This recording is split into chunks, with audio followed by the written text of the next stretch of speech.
Okay, so hello everybody, and I'm excited tonight to see people and to talk to you about Akedat Yitzchak and Mechirat Yosef, some of the similarities and some of the differences. As my source sheet cover indicates, this year is based on one that was given by Rivka Kahan, an unbelievable mechanech from New Jersey. She was originally the principal of Mayanot, and she made Aliyah last summer. So if one studies the stories in the Torah of the Akedah, the sacrifice of Yitzchak Avinu, and of the sale of Yosef Hatzadik, we see stories of loss and healing. When we read the narrative, there's a variety of experiences described, which are very individual according to each person involved. We also see different types of loss and how the nature of the loss and the moment in life impacts them or others, and how people move on, if they do, to experience healing. And this year we'll examine what happened and compare and contrast the impact of the experiences on the doers, in this case, Avraham the Shvatim, the brothers of Yosef. These were the people who set things into motion. Then the impact on Yitzchak and Yosef, the persons who were impacted by these events. And then on Sarah and Yaakov, the parents who were unaware of what had transpired. Now, I reproduced in source one, the story of the Akedah. You're all familiar with it. Each of the stories has similarities in that each deals with a loss, but there's some very big differences. For example, in the Akedah story, a theme seems to be unity. If you look at sentences like 3, I guess that's a good one to start. Let's see. Okay.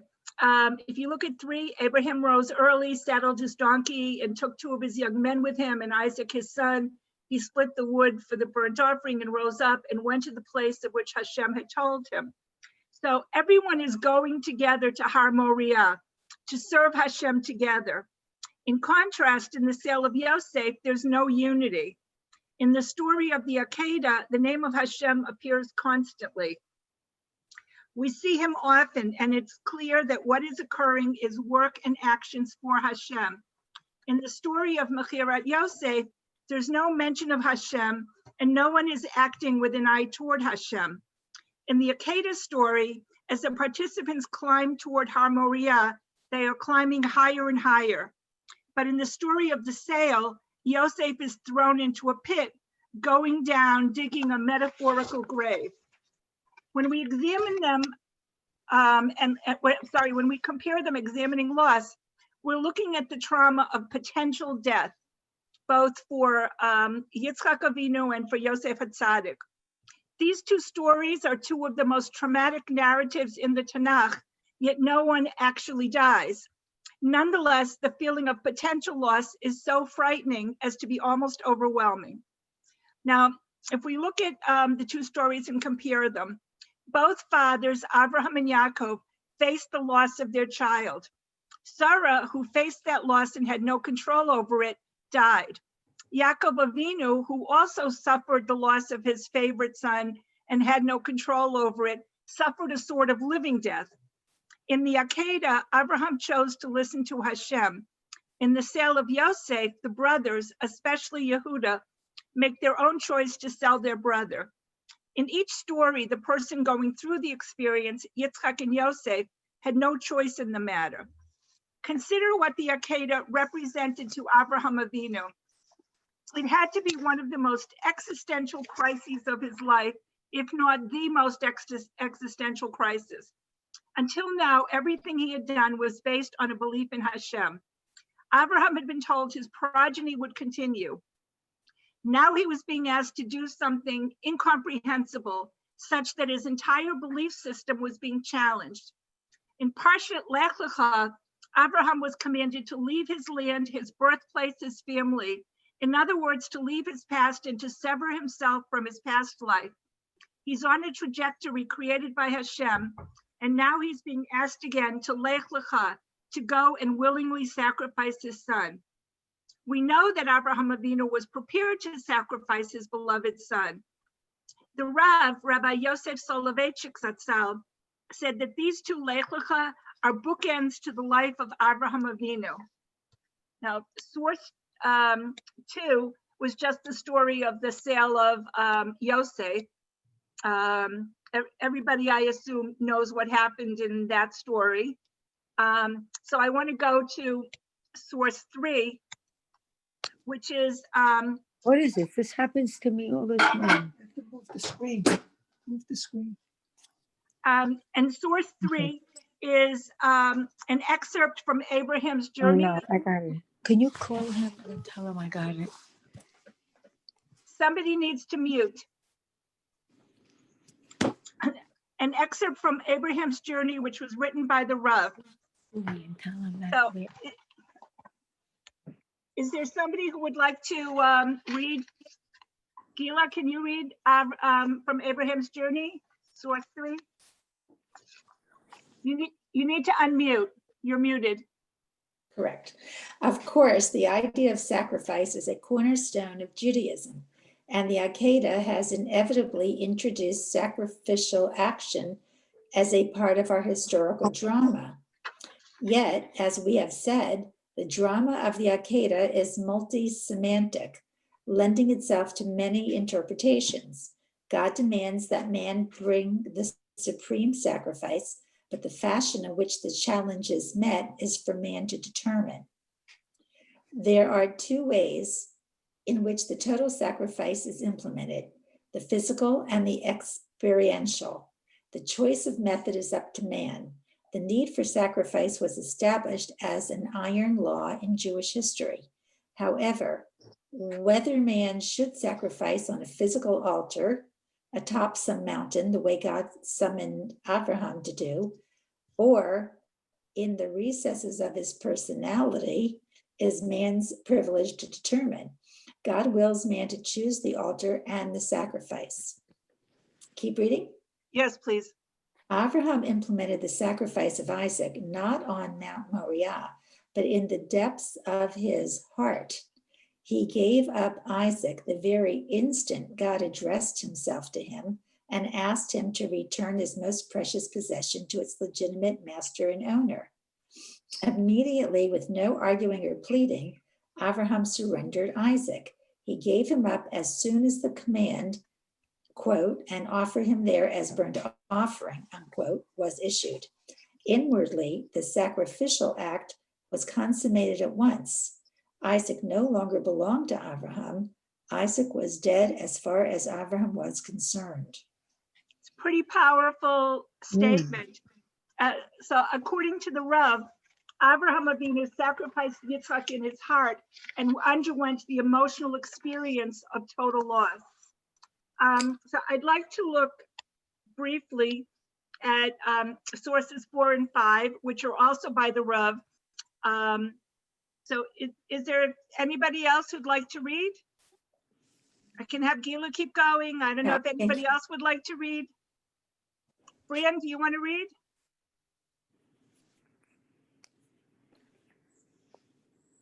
Right. The precept of sacrifice is a central motif in Judaism.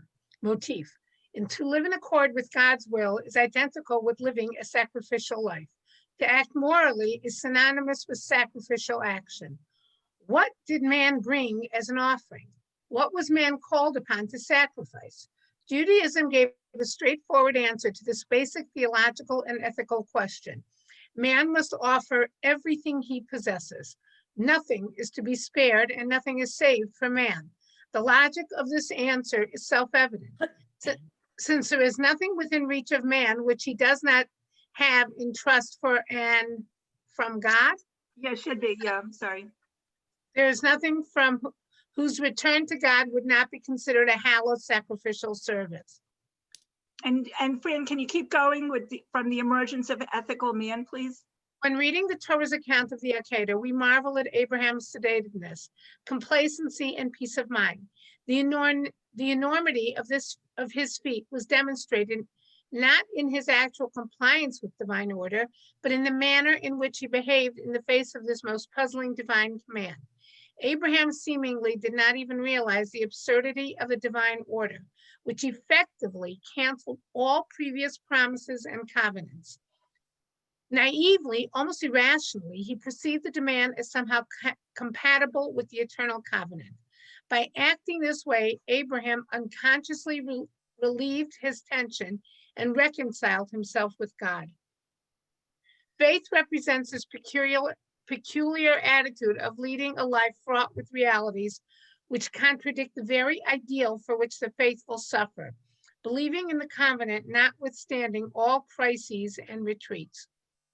So according to the Rav, the Akedah was so spiritually significant for Abraham Avinu because it was the ultimate test, the pinnacle of his faith in Hashem in light of the specific promises that had been made to him. He'd been told his progeny would inherit the land, and now was being told to sacrifice his only son. His ability to make sense of this request was only possible because of his faith in Hashem. The Akedah was a culminating moment for Avraham Avinu personally that had repercussions for history. For Abraham, the Akedah was the culmination of his avodas Hashem. According to the Rav, from the Akedah we learned that the ability to act morally is the equivalent of sacrifice. Now, I want to go back to source 1 for a moment, which is the story of the Akedah. And if you look at verse 14, and Abraham named that site Adonai Yireh, Hashem will see, as it is said to this day, on the mount of the Lord there is vision. So with respect to the words Asher Ya'amar that it is said, or in the translation, as it is said, Rabbi Sadia Gaon, who lived in Iraq in the 9th to 10th centuries, said that all future generations will say that this mount is the place where Hashem revealed himself. Rashi, the great medieval commentator who lived in France in the 11th to 12th centuries, explained that the words in that pasuk, Hashem Yireh, that Hashem will see, mean that Hashem will choose and select for himself this place, Har Moriah, to let his Shekhinah reside and for sacrifices to be offered there. And of course, sacrifices at that place were exactly what occurred during the days of the holy temples. Further, according to Rashi, the kapara, the atonement which we receive each year on Yom Kippur, is based on the Akedah.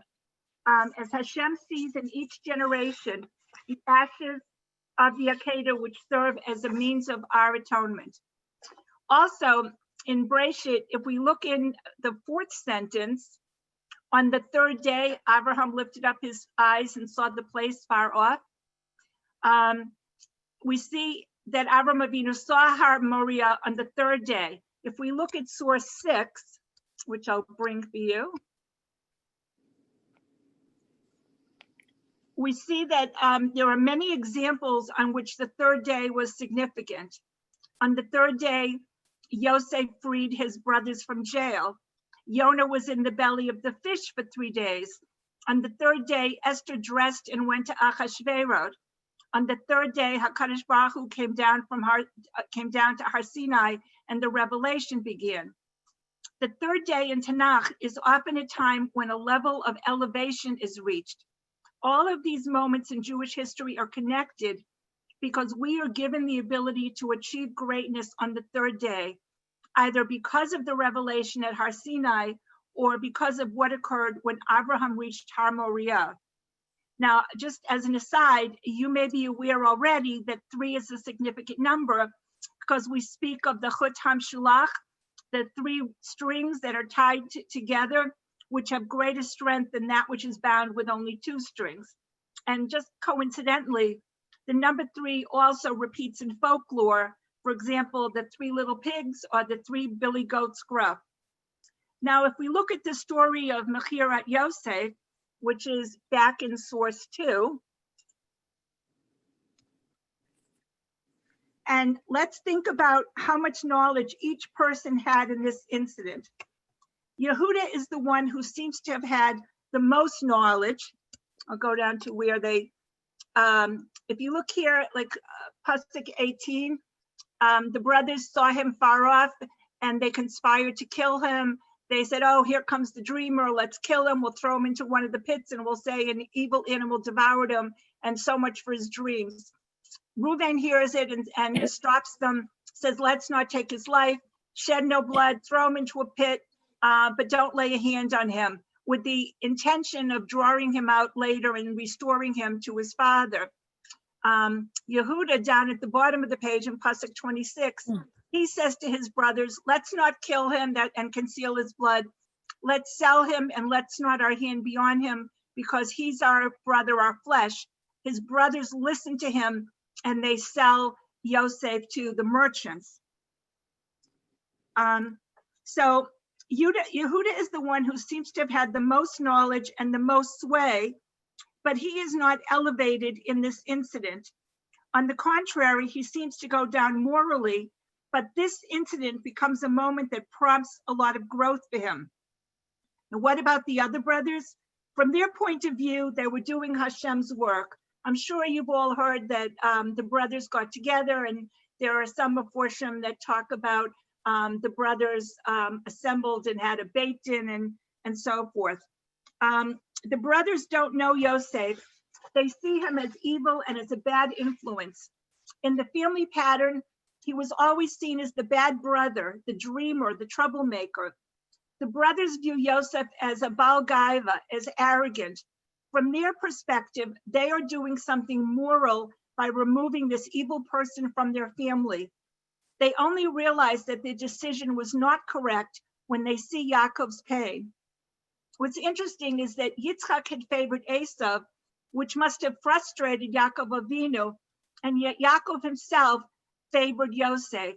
Rabbi Kalamer, the Mor D'Atra of the Young Israel of West Hempstead, where I live, once spoke about this idea and suggested that because Yosef had lost his mother, Yaakov Avinu was trying in the only way he knew to show Yosef how much he was loved and somehow to make up for that loss by showering him with the coat of many colors and just doing everything he could to demonstrate that he was loved. Of all the Shvatim, the brothers, Yehuda in particular, seems most sensitive to his father's pain, and he grows as the result of seeing and empathizing with that pain. The story of Yosef is actually interrupted in the Torah to tell us of Yehuda, his sons, and his encounter with Tamar. Now that's bad. Oh, see if I can push this up without making it too big. Okay, so I've reproduced that part here in source 7. This comes right after the story of the sale. It says that Judah went away, that he his son was married to Tamar. You all know the story, and his sons died, and Yehuda told Tamar, when my youngest son is big enough, I will give him to you to marry. And he didn't want to do it, and so he didn't do it. And so Tamar then dressed as a prostitute on the side of the road. Yehuda consorted with her. It was told to Yehuda that she was pregnant. He said, let her be taken out and killed. As she was being taken out, she didn't say Yehuda is the father. She said, she sent word to him. I'm on Pasuk 25. By the man whose these are, I am with child. Please discern who these are, the signet, the cords, and the staff. And she was holding the things that she had requested from Yehuda. So just to show you at the beginning, it says at the top of this part of Bereshit chapter 38, it happened at that time that Judah went down from his brothers. So Judah is going down not just physically and leaving his family, but he's also spiritually going down from where his family was encamped. And Rabbi Yosef Bachur Shur, who lived in 12th century France, his opinion was that Yehuda left because he couldn't handle his father's pain. Okay, so I'm going to go to the next source up here. If you look at source 9, Rabbi Bachya ibn Pakuda, who lived in the 11th century Spain, commenting on a verse in this chapter, said of Yehuda's acknowledgement of his own sin, and I'll just show you that verse. Verse 26, Yehuda acknowledged them and said, "She is more righteous than I, because I did not give her to Shelah, my son." When Tamar sent these items that she had kept from Yehuda when he thought she was a prostitute, he recognized them, and he right away said, "She is more righteous than I." So Rabbi Bachya says that if people speak of bad things he did which were true, he will admit his failings and will not seek false excuses to absolve and justify himself. As Yehuda said, "She has been more righteous than I," and won't attempt to shame the speaker and make him out a liar, nor condemn him for having exposed him. Shame the speaker. That's the first part of doing tshuva, is an acknowledgement that one has done something wrong and then trying to make it better. Source 10 includes Pesukim from Parshat Vayigash.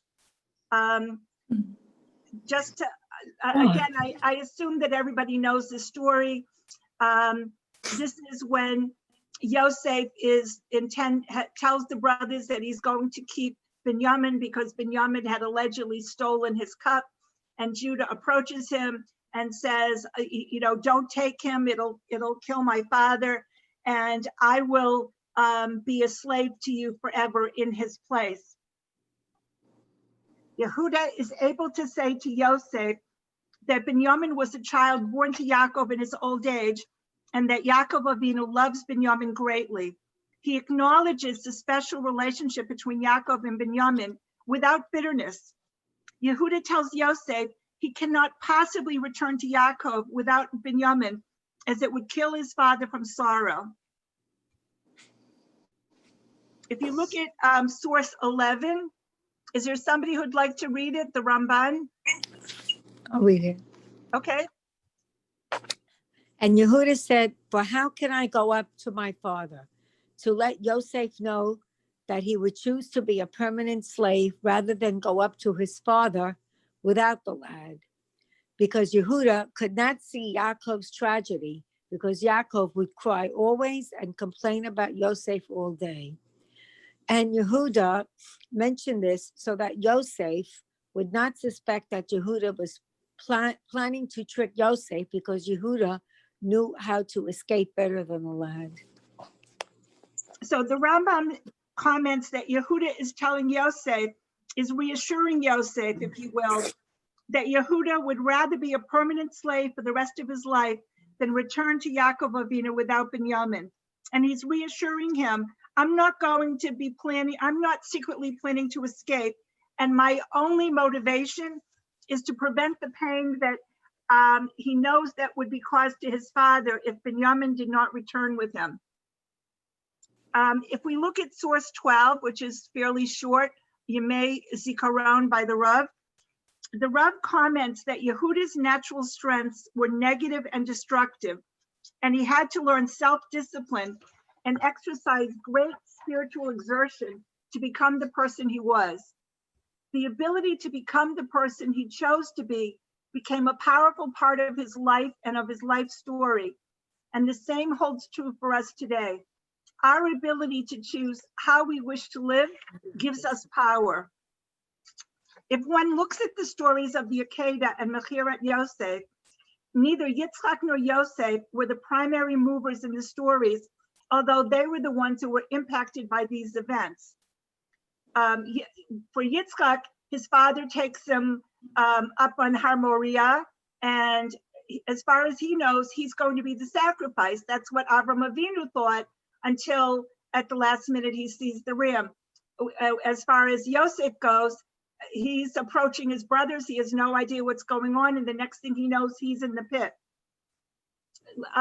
Let's look at source 13. It happened that when Yitzchak was old and his eyes were dim from seeing, that's the words in the Hebrew. I don't know if you can, I wasn't able to enlarge the Hebrew, but it's Meirot,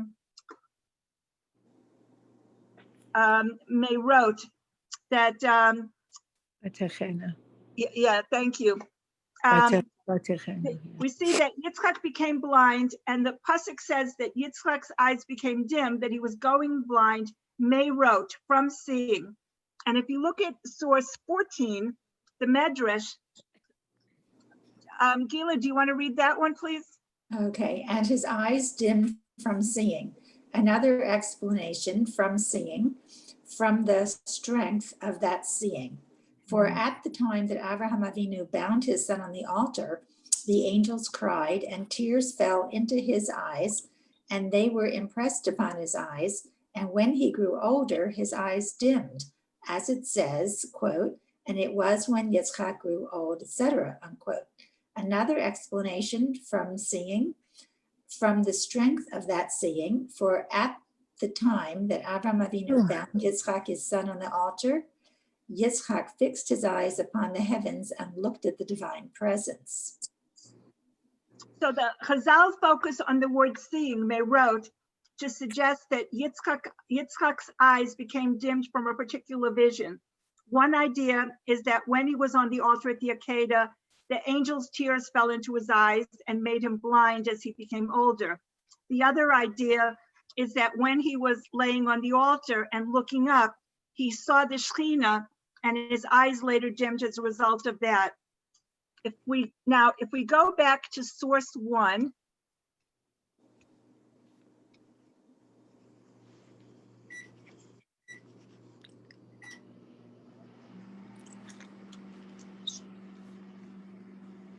and if we look at verse 19, it says, so Abraham returned to his young men, and they rose up and went together to Beersheba. Abraham lived at Beersheba. It mentions Abraham and it mentions the young men, but it doesn't say anything about Yitzchak Avinu. So if we look at source 15,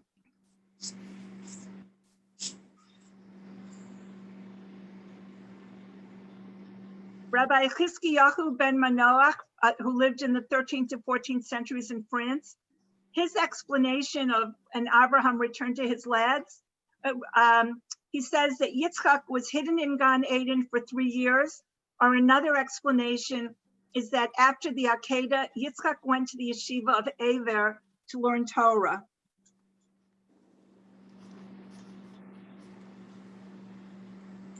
Now, why would Yitzchak need this time? He needed this time for himself to try to make sense, to try to make meaning of what had happened after this traumatic experience. He needed to understand where he saw the hand of HaKadosh Baruch Hu in what had occurred and how he could understand it. Rav Rosenzweig said that for the rest of his life, Yitzchak never really left that mountain, that he was always focused on that experience. The Rav said that when the angel told Abraham to spare Yitzchak, it was as if the boy were born again. The Akedah was such an intense spiritual revelation that it shaped the rest of Yitzchak's life, and it had an almost physical impact on him. Mrs. Kahan suggested that so traumatic was the experience that Yitzchak suffered a form of post-traumatic stress disorder, and that thereafter people seemed to take greater care around him. Now, what did the sale of Yosef mean to Yosef HaTzadik? If we look in verse 7, source 17, chapters 45 and 50,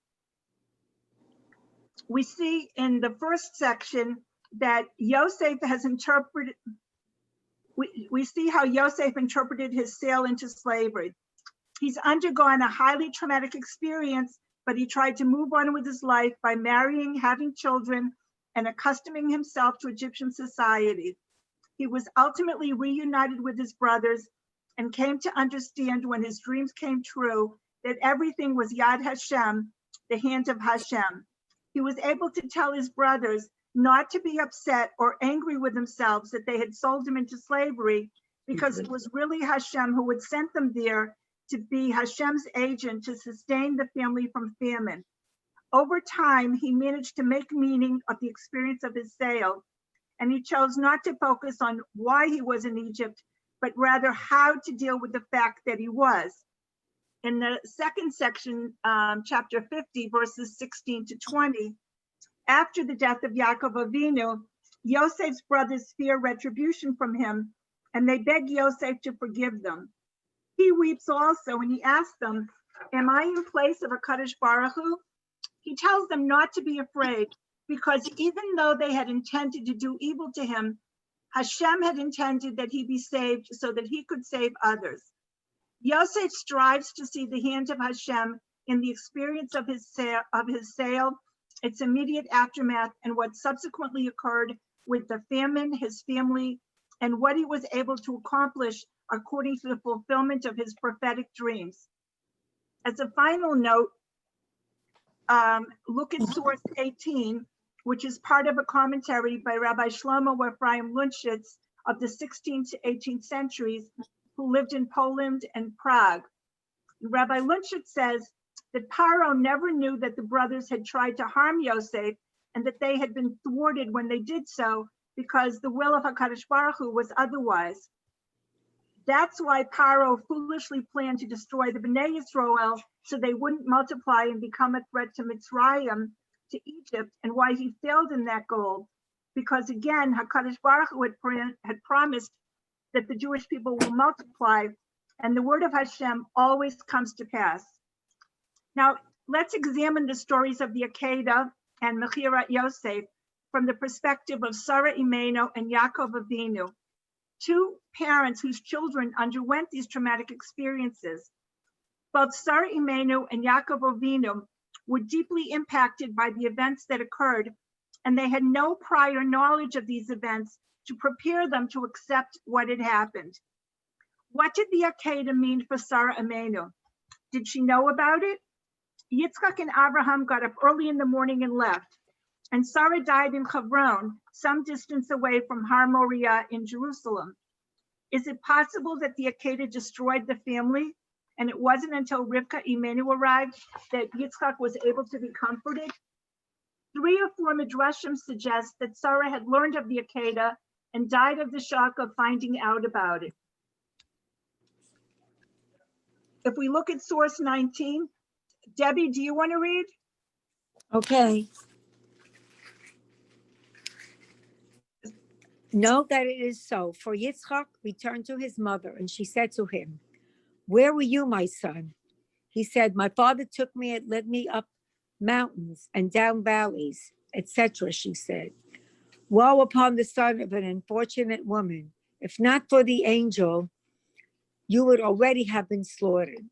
He said, "Yes." At that time, she let out 6 cries that are parallel to 6 tikkiot, and they said that she did not finish before she died. This is as it says, and Abraham came to eulogize Sarah and to mourn her. From where did he come?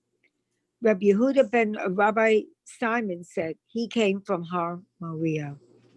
So according to this medrash, Yitzchak did return to his mother after the Akedah, and he tells her that my father took me to several places, and he doesn't actually tell her that his father was going to sacrifice him, at least not in the medrash, but Sarah understands somehow that he was to be a korban but was saved. And when Yitzchak confirms her suspicions, maybe a nevuah that she had, she exclaims, "Woe is me," cries, lets out 6 cries like the blast of a shofar, and by the time she finishes, she dies.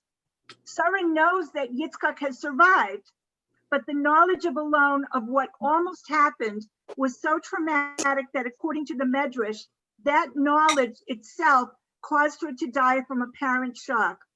Now, just by way of comparison, look at source 20, which is also the Medrash on Bereshit.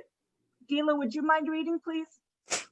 That night, Sarah stretched out on her face in prayer and said, "Master of the world, Abraham left his homeland with a promise, and I left with faith.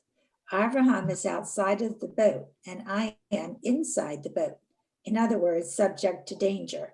Hashem said to her, all that I do for you. And everyone will say, for the sake of Sarai, the wife of Abraham. So this Medrash comments on a part of Breshit when Sarah, who was then known as Sarai, had been taken and was being held as a prisoner by Paro. Sarah prays and tells Hashem he hasn't made any direct promises to her, but she has had faith in him nevertheless. Now she's the one What's who's in going on? danger.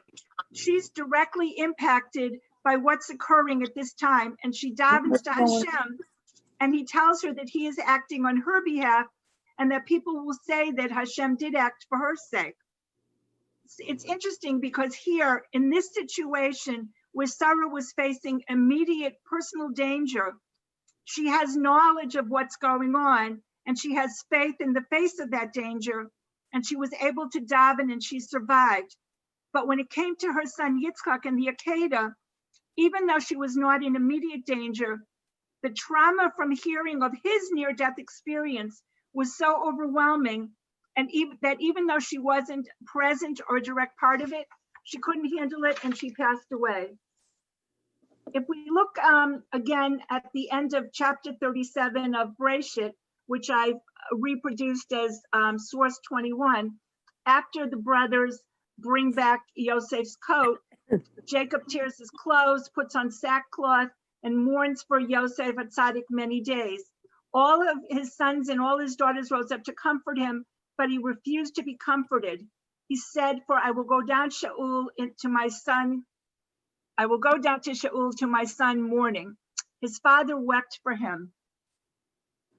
The Sforno, writing in Italy in the 15th and 16th centuries, this is source 22, says that Yaakov Avinu blamed himself for Yosef's death and vowed to mourn him to his dying day.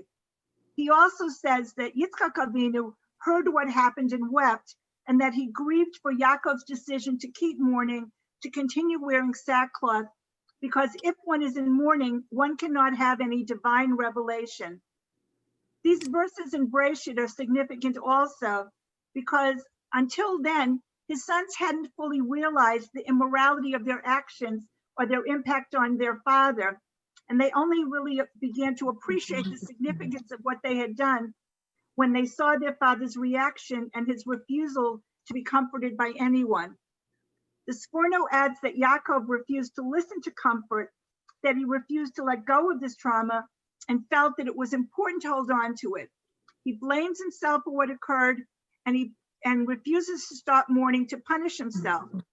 Yaakov spends his days in mourning, and so does Yitzchak, because his son's decision placed that barrier between Yaakov Avinu and divine revelation. If we look at source 23, Paro meets Yaakov Avinu and asks Yaakov how old he is, and the Torah gives Yaakov's answer. He's been on a pilgrimage for 130 years. The Rashbam, Rabbi Shlomo ben Meir, who lived in the 11th to 12th century France, comments on Yaakov's answer and says that Yaakov was telling Paro he was not as old as he looks, and that he looks older because his life has been marked by troubles. That answer speaks to tragedy. Now, note that when Yosef and Yaakov Avinu finally reunite, Yosef cries copiously on his father's neck. And Rashi comments on the words, Vayevech al tzavarav od, that Yosef wept more than is usual. Now, and you're probably already familiar with Rashi's further comment that at that time, Yaakov Avinu was reciting Shema. When he sees Yosef, Yaakov now understands that what happened was part of a divine plan, and he's reciting Shema and trying to put everything into a perspective. So there are a couple of takeaways from these stories. First, knowledge is power and is incredibly important in making choices that may be painful and complicated. Still, if one has knowledge, one may be able to move on in the situation, Whereas in the absence of knowledge, if one is impacted by a situation, it's much harder to move on, to move forward. And from one of my earlier shiurim about the stories of the barren women, we also saw that where we lack knowledge and control, we can always daven to HaKadosh Baruch Hu to help us, either with knowledge and making the right choice, in accepting our situation, and being able to move forward in a meaningful way, despite the pain we may be experiencing. Another takeaway is that the Torah is incredibly compassionate in describing these experiences. There's no whitewashing, no shying away from the fact that even if what occurred was part of a divine plan, that which occurred was nevertheless still incredibly painful for those living through that experience. The Akedah was as painful for Sarah as the sale of Yosef was for Yaakov. The Torah has breathtaking compassion for the suffering of people. And this is really just an aside, but Mrs. Kahan had told us this when she gave the shir, so I'm going to share it with you. Sarah Schneier, who founded the Beis Yaakov schools, said that when we think about the Torah reading on Rosh Hashanah, and we read about the birth of Yitzchak and the Akedah, we see that Yitzchak was educated in the home of Abraham and Sarah and was spiritually prepared for the Akedah. She believed that one led naturally to the other, that Jewish education prepares us for our own Akedah, our own service and self-sacrifice to Hashem and to his mitzvot in the Torah. The Rav said that sacrifice is a cornerstone of Judaism, and it is our choice how to make the required sacrifice. May we always be zocheh to make the correct choices. Thank you. Does anybody have any questions or comments?